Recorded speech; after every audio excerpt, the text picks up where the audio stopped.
तोहरो जिंदगिया के दीही संहार हो, जितवाहन देव अर्जी दीहे समार हो।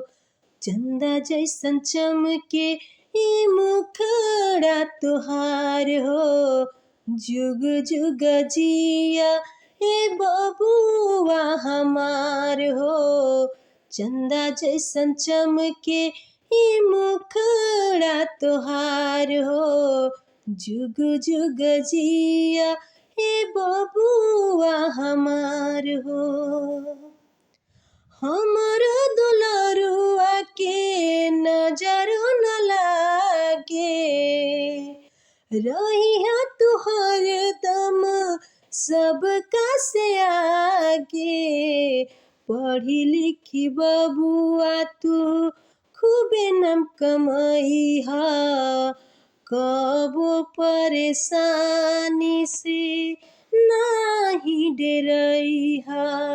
जितवाहन देवता के महिमा अपार हो, एही से त निर्जल भूखल बनी त्योहार हो। चंदा जैसन चमके ई मुखड़ा तुहार हो, जुग जुग जिया ए बबुआ हमार हो। चंदा जैसन चमके ई मुखड़ा तुहार हो, जुग जुग जिया ए बबुआ हमार हो। हमरो उमर तोहरा के लग जाए, रोग बला कोई छू नहीं पाए।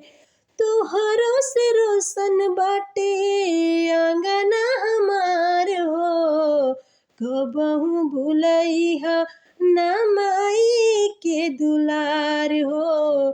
चंदा जैसन चमके ई मुखड़ा तुहार हो, जुग जुग जिया ए बबुआ हमार हो।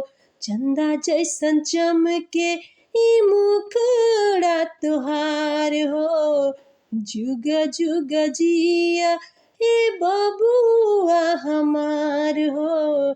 चंदा जैसन चमके ई मुखड़ा तुहार हो, जुग जुग जिया ए बबुआ हमार हो।